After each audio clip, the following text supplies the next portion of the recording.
Bapak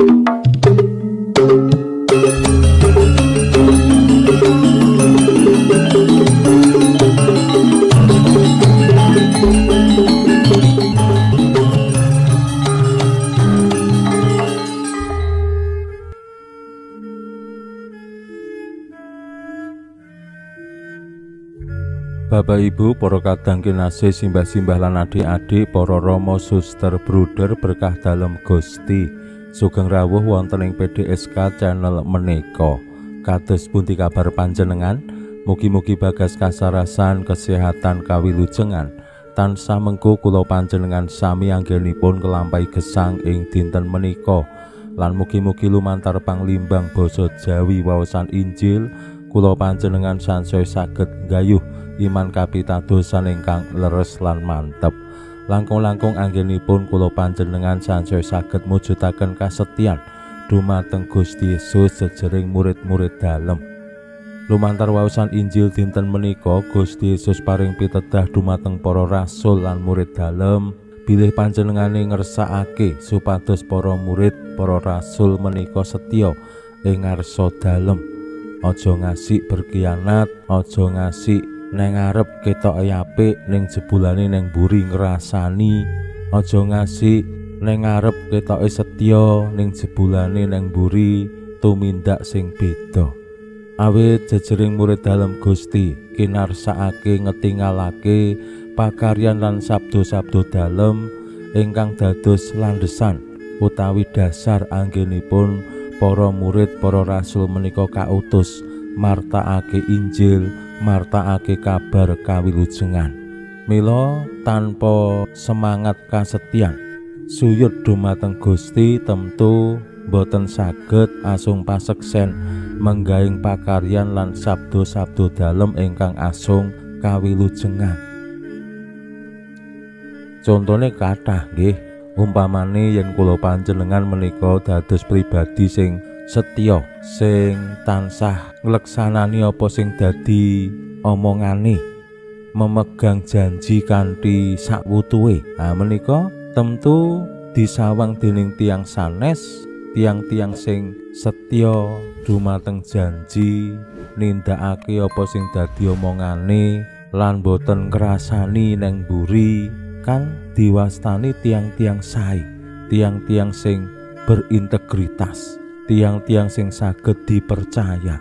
Nah, yen para rasul, para murid menika sampun gadhahi modal dipercaya, anggenipun langsung paseksen menggangsih kawilujengan dalem Gusti temtu langkung gampil. Ning nek wis sepisan wae ora setya omongane karo tumindake beda, nah tiang sanes nggih lajeng meragukan. Aja-aja omongane kuwi ya mung gaco ngomong, awit tumindake beda karo sing diomongake. Pramila monggo kita pirengaken sabdo dalem Gusti ing dinten menika lan kita wiwiti kanthi sembahyang sawetawis. Konjo ing asma dalem Hyang Rama saha Hyang Putra tuwin Hyang Roh Suci. Amin. Suwawi sami munjuk. Gusti Yesus sabdo dalem Hyang Rama ingkang sampun manjalma mugi karsa ngandika dhateng kawula wonten ing asepen ing telenging manah kawula. Kabikao kegiatan lan panglipur ingkang manjing ing sabdo dalem kapenuwana kawula mawi roing kawicaksanan dalem. Mugi-mugi srana anggen kawula maos lan mirengaken sabdo dalem kawula sansaya nunggil ing sampeyan dalem. Amin. Waosan Injil kapetik saking Injil Yohanes bab 13 ayat 16 ngantos dumugi 20. Nalika samono Gusti Yesus mentas mijiki para rasul. Gusti banjur paring pangandika, Aku kandha sak benere, abdiku ora ngungkuli bendarane lan utusan ora ngungkuli sing ngutus. Yen kowe mangerti iku mau rahayu, manawa tumindakmu kok larasake. Kandhaku iki ora bisa diterapake marang kowe kabeh. Aku ngerti sapa sing dak pilih, nanging kudu kaleksanan uga unining kitab. sing melu mangan aku malah kumawani ngangkat tungkake nglawan aku. Bab iki wis dak kandhakake sadurunge supaya samangsa kelakon kowe padha ngandel manawa ya aku iki sing kasebut. Aku kandha sak benere sing sapa nampa wong sing dak utus iku nampa aku, lan sing sapa nampa aku iku nampa panjenengane kang ngutus aku. Makaten sabda dalem Gusti. Suwawi sami munjuk. Gusti, kawula munjuk sembah nuwun karana sabda dalem. Sabda dalem dadosa obor ingkang madhangi margining gesang kawula. Katuntuna kawula sageta sabda dalem menika numusi manah ngantos tansah ngrembaka kangge nggayuh gesang ing swarga. Amin. Bapak Ibu para kadang kinasih simbah-simbah lan adik-adik, waosan Injil menika berlatar belakang utawi konteksipun Gusti Yesus mijiki sukunipun para rasul, utawi yen kula panjenengan pahargya ing liturgi menika waosan seputar kemis putih bojana pungkasan. Lan saksampunipun Gusti Yesus mijiki sukunipun para rasul, Gusti lajeng paring pangandika, paring wasiat. Salah setunggalipun menika Gusti paring pitedah bilih Gusti ngersakake supados para murid para rasul menika setya ing panjenengane kanthi ungkapan ngangkat tungkake kelawan aku. Simbah-simbah rumiyin utawi sopan santun wonten ing tata krama Jawi jenenge ngangkat tungkak menika boten sae. Awit ngangkat tungkak menika dados pralambang nglawan utawi cidra, tidak setia, berkhianat, mblenjani janji lan sanes-sanesipun ingkang negatif. Mila yen Gusti Yesus ngendika bilih para murid dikersakake aja ngasik ngangkat tungkake nglawan aku, para murid dikersakake nggih dados pribadi sing setya marang Gusti Yesus, ora berkhianat, ora mblenjani janji, dadi rasul sing berintegritas.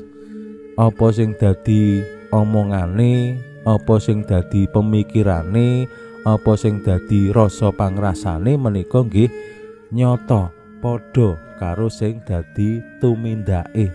Ati, budi, lati, pakarti menika nyawiji.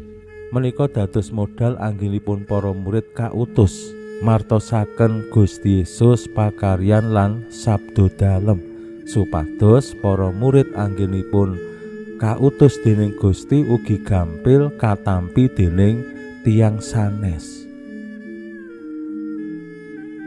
Kados pundi kula panjenengan jejering rasul-rasul dalem ing jaman menika ngupati dados pribadi-pribadi sing berintegritas, sing tetep bisa dipracaya dening wong liya.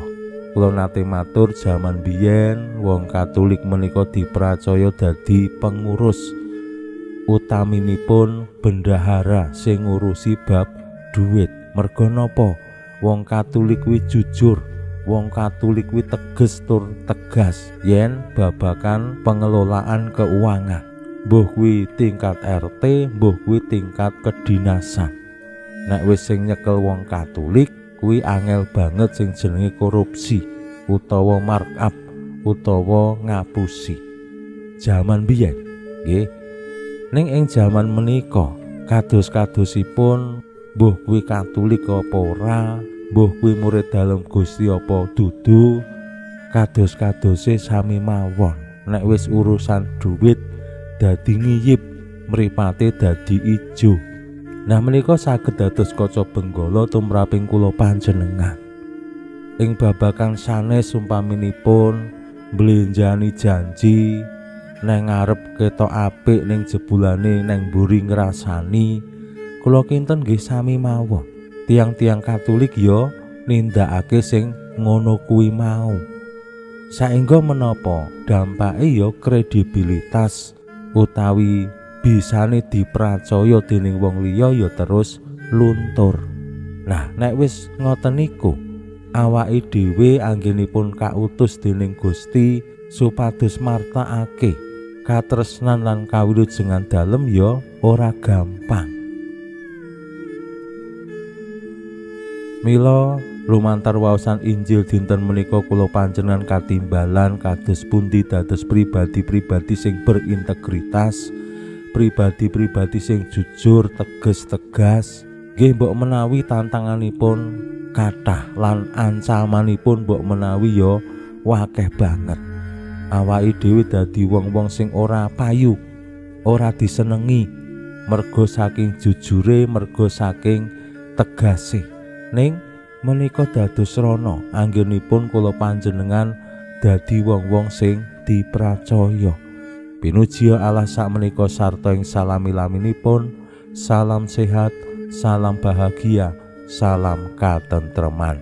Lan mugi-mugi lumantar panglimbang dinten menika kula panjenengan tansah jinangkung ing berkah dalem Gusti ingkang Maha Kuwasa, Yang Rama saha Yang Putra tuwin Yang Roh Suci. Amin.